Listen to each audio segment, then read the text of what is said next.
അച്ഛമ്മ ആരെയാ തിരക്കുന്നേ? മീനാക്ഷിയാണോ? മീനാക്ഷിയൊക്കെ പോയി. ഇപ്പോ തൈലവിടലും കൈതടലും ഒക്കെ ഞാൻ തന്നെയാ ചെയ്യുന്നേ. മീനാക്ഷിയെ പറഞ്ഞു വിട്ടതാ.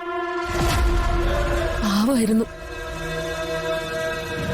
മനസ്സുരുകി കരഞ്ഞോണ്ടാ പോയത്. ഇനി അധികം വൈകാതെ ഞാനും പോവും. പുതിയ വീട്ടിലേക്ക് താമസം മാറേണ്ടി വരും ഞങ്ങൾക്ക്. അപ്പോ അച്ഛമ്മ ആരാ നോക്കാനുള്ളത്? ഇവിടെ പലർക്കും ഈ മുറിയിൽ അച്ഛമ്മ കിടക്കുന്നുണ്ടെന്ന് പോലും ഓർമ്മയില്ല. അതോർക്കുമ്പോ എനിക്കുള്ളിലൊരു നീറ്റല.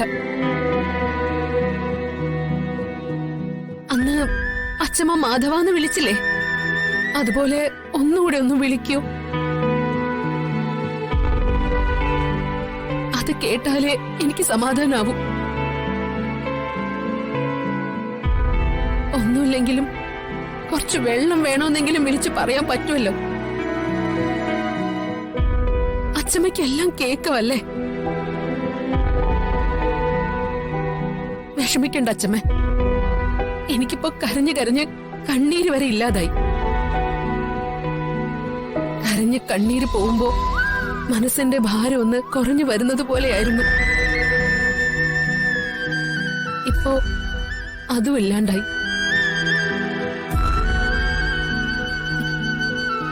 എനിക്ക് ഒറ്റ ആഗ്രഹമേ ഉള്ളൂ.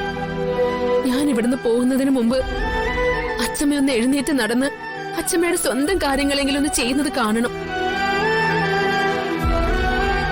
അല്ലെങ്കിൽ അച്ഛമ്മ ആരും കാണാനും കേൾക്കാനും ഇല്ലാതെ ഒരനാഥയെ പോലെ കിടക്കുന്നത് കാണേണ്ടി വരില്ലേ?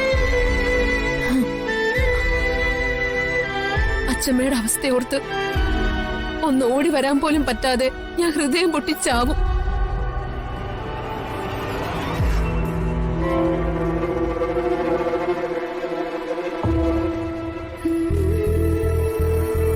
ഞാൻ അച്ഛമ്മയെ ഭർത്താവിന്റെ അച്ഛന്റെ അമ്മയായിട്ടല്ല സ്നേഹിച്ചത്, എന്റെ സ്വന്തം അച്ഛമ്മയായിട്ട്.